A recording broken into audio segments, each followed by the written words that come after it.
In 1859, one man changed the world forever.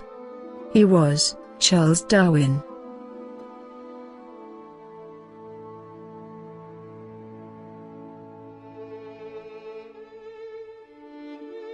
He was born in Shrewsbury, Shropshire, England on February 12, 1809.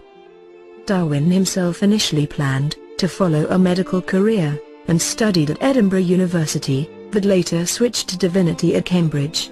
In 1831 he joined a 5-year scientific expedition on the survey ship, HMS Beagle. The voyage of the Beagle. Beginning on December 27, 1831, the voyage lasted almost 5 years and, as Fitzroy had intended, Darwin spent most of that time on land investigating geology and making natural history collections, while the Beagle surveyed and charted coasts. On the voyage Darwin read Lyell's Principles of Geology, which suggested that the fossils found in rocks were actually evidence of animals that had lived many thousands, or millions of years ago. Lyell's argument was reinforced in Darwin's own mind by the rich variety of animal life and the geological features he saw during his voyage. The breakthrough in his ideas came in the Galapagos Islands, 500 miles west of South America. Darwin noticed that each island supported its own form of finch, which were closely related, but differed in important ways. His 5-year voyage on HMS Beagle established him as an eminent geologist, whose observations and theories supported Charles Lyell's uniformitarian ideas, and publication of his Journal of the Voyage made him famous as a popular author. As HMS Beagle surveyed the coasts of South America, Darwin theorized about geology and extinction of giant mammals.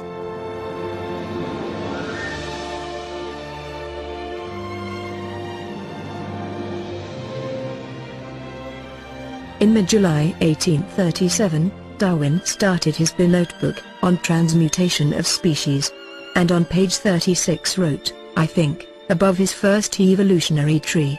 In London, from 1837, Darwin began to speculate about where species come from.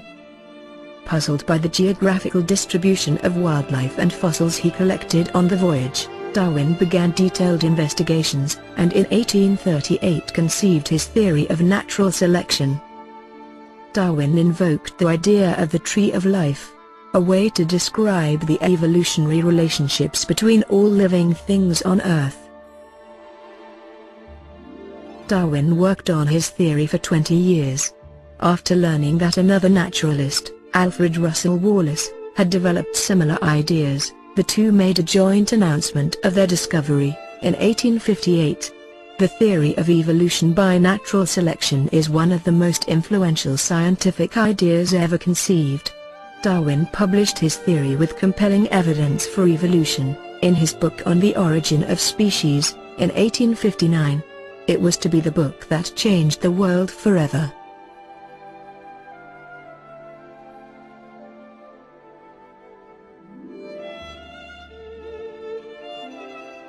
His theory is simply stated in the introduction. As many more individuals of each species are born than can possibly survive, and as, consequently, there is a frequently recurring struggle for existence, it follows that any being, if it vary however slightly in any manner profitable to itself, under the complex and sometimes varying conditions of life, will have a better chance of surviving and thus be naturally selected. From the strong principle of inheritance, any selected variety will tend to propagate its new and modified form. And he put a strong case for common descent, but avoided the then controversial term evolution, and at the end of the book concluded that, "Thus, from the war of nature, from famine and death, the most exalted object which we are capable of conceiving, namely the production of the higher animals, directly follows.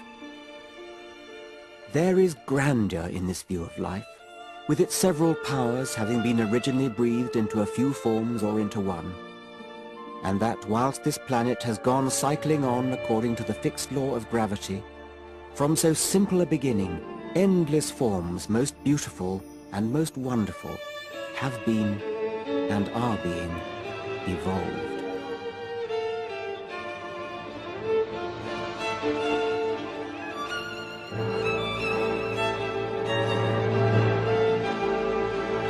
The theory of evolution by natural selection, and with it the concept of the evolutionary tree of life, have since been thoroughly tested and verified by a wide range of evidence, and especially by the discoveries of genetics.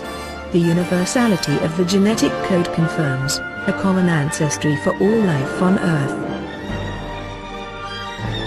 Darwin died on April 19, 1882. Darwin has been described as one of the most influential figures in human history. Today we know that he was the man that changed the world forever.